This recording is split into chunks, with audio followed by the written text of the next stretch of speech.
अस्सलाम वालेकुम grade 9 students.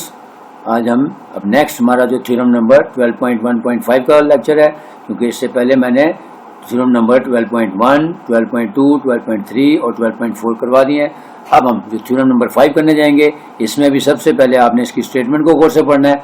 Statement को गौर से पढ़ने के बाद डायग्राम बनानी है, और डायग्राम बनाने के बाद फिर हमने उसमें गिवन और सारी चीज़ें वैसी करनी है जैसे बाकी थ्योरम्स में करते हैं। तो लेट्स स्टार्ट।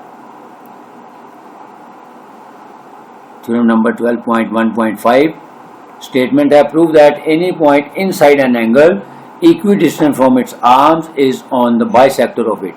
थ्योरम नंबर 4 में जो हमने पढ़ा था उसमें देखा था कि अगर कोई पॉइंट एंगल बाइसेक्टर पे हो तो वो उसके आर्म से इक्वल डिस्टेंस पे होता है। अभी उसका कन्वर्स है, उसका रिवर्सल है कि अगर कोई पॉइंट इक्विडिस्टेंट हो फ्रॉम इट्स आर्म्स तो वो उसके एंगल बाइसेक्टर पे लाई करता है।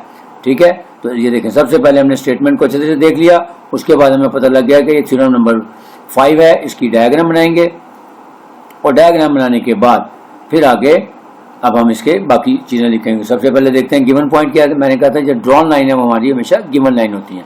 इसमें ड्रॉन लाइन में क्या आ रहा है, ए, ओ और बी, ये एक एंगल गिवन है। ठीक है, और पॉइंट पी जो है वो क्या है, इनसाइड एंगल है, कि इस एंगल के अंदर मौजूद है। ठीक हो गया। और point P is such that, कि ये देखें ये भी ड्रॉन लाइन है कि P R is congruent to P Q, कि पॉइंट पी जो है वो एंगल के अंदर लाई करता है, सच दैट के एंगल का जो डिस्टेंस है दोनों आर्म से यानी पी क्यू और पी आर दोनों है वो इक्वल है।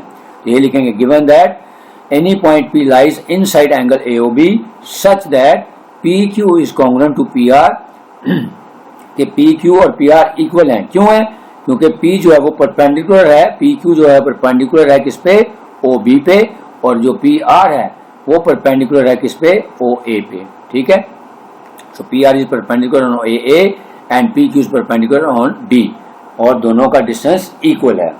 कंस्ट्रक्शन में हमने क्या किया है, ये पॉइंट P जो लाई कर रहा था इसको ज्वाइन कर दिया पॉइंट O से डॉटेड लाइन से। ठीक है, तो join P to the point O। ठीक है, और पॉइंट O को जब हमने ज्वाइन किया वो क्या है, एंगल बाइसेक्टर है किसका, AOB, यानी जो एंगल है हमारा A, ये O और ये B, ये एंगल है। तो ये पॉइंट P जब हमने यहाँ इसको डॉटेड लाइन से मिलाया तो देखें इसने एंगल को दो पार्ट्स में डिवाइड कर दिया, तो इसका एंगल बाइसेक्टर कहलाता है। ठीक हो गया। अब कंस्ट्रक्शन में क्या है, सिंपल नजर आ रहा है कि P को ज्वाइन करना हमने O से। कंस्ट्रक्शन में लिखेंगे join P to the point O। ठीक हो गया। अब अगेन अब आते हैं स्टेटमेंट और रीजन की तरफ। तो इसका की पॉइंट क्या है, की पॉइंट है इसमें HS पोस्टुलेट, यानी हमने दो राइट ट्राइंगल्स देखनी है जिसमें हाइपोटेन्यूज और एक साइड इक्वल होगी तो दोनों ट्राइंगल कॉन्ग्रुएंट हो जाएंगी। जब दोनों ट्राइंगल कॉन्ग्रुएंट हो जाएंगी, राइट एंगल होंगी, तो इसका मतलब है जो एंगल होगा वो 90 डिग्री का होगा, और हम प्रूव करेंगे कि पॉइंट P जो है उसके एंगल बाइसेक्टर पर ही लाई करेगा। स्टेटमेंट लिख लेते हैं।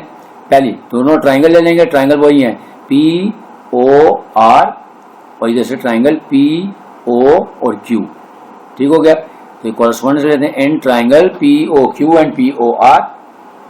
सबसे पहले हमारे पास क्या गिवन नजर आ रहा है, अब हमने देखना क्या है, HS पोस्टुलेट। ये दोनों राइट ट्राइंगल्स हैं क्योंकि दोनों के अंदर देखें एंगल 90 डिग्री का बन रहा है। ठीक है, तो अब हमने पहले देखें, सबसे पहले हमने ये साइड देख लेनी है, OP जो डॉटेड लाइन है, OP is congruent to OP, या एंगल भी कर सकते हैं हम। पहले एंगल कर लेते हैं। Angle PQO is congruent to angle PRO। ये देखें ये है P, ये Q और ये O। ये हमने अभी प्रूव किया था चौथे थ्योरम में अभी कि ये राइट एंगल है। इस तरह एंगल ये जो है PRO, ये वाला एंगल जो है ये देखें ये भी राइट एंगल है। नजर भी आ रहा है कि 90 डिग्री का बन रहा है। तो गिवन दैट दोनों राइट एंगल्स हैं, लिहाजा दोनों एंगल्स इक्वल हो गए।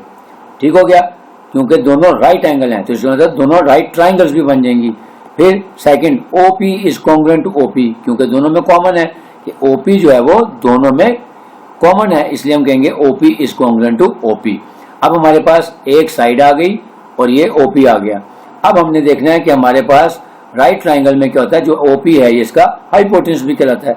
ठीक है, इसी तरह हम ये देखेंगे कि अब एंगल इसमें कौन सा बन रहा है।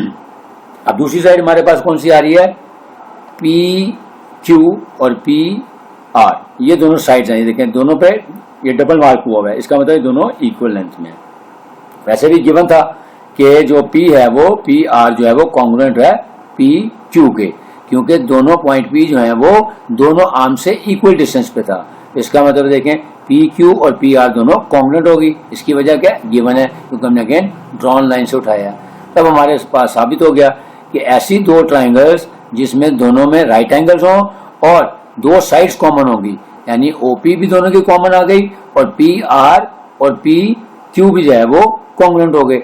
इसका मतलब है दोनों ट्राइंगल्स जो है कॉन्ग्रुएंट ट्राइंगल्स हो गई। और किसकी वजह से, HS पोस्टुलेट की तरह।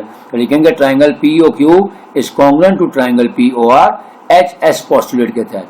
अब जब दोनों ट्राइंगल्स HS पोस्टुलेट के तहत इक्वल हो गई तो इसका मतलब है कि पॉइंट P जो है वो उसके एंगल बाइसेक्टर पर ही लाई करता है। लिखेंगे hence angle POQ is congruent to angle POR, ठीक है, corresponding angles of the congruent triangles. तो इसका मतलब है कि पॉइंट P जो है वो लाई करता है एंगल AOB पे। क्यों? क्योंकि जब ये इसकी साइड बन जाएगी, क्योंकि OP दोनों की कॉमन साइड थी, ठीक है। इसका मतलब है जब इसने यहाँ से इसको बाइसेक्ट कर दिया एंगल को, तो इसका मतलब एक ये वाला एंगल और एक वाला एंगल, ये दोनों एंगल इक्वल हो गए। दोनों एंगल इक्वल हो गए, इसका मतलब है जो पॉइंट P है वो एंगल बाइसेक्टर के ऊपर ही लाई करता है। जैसे हमने थ्योरम नंबर 4 में देखा था कि जो डॉटेड लाइन की बजाय ड्रॉन लाइन थी ये OM थी। तो OM क्या था, हमारा एंगल बाइसेक्टर। वैसे भी देखें जब ये P से हमने इसको ड्रॉ किया यहाँ पे, तो ये जो एंगल था हमारे पास ये वाला, इसको दो इक्वल पार्ट्स में इसने डिवाइड कर दिया। ठीक हो गया, उम्मीद है समझ आ गया होगा।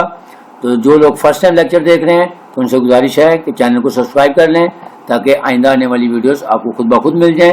और जो लोग रेगुलरली देखते हैं उनसे गुजारिश है कि अगर आपको वीडियो पसंद आई है तो इसको लाइक भी कर दें और शेयर भी कर दें, और हो सके तो अच्छा सा कमेंट भी कर दें।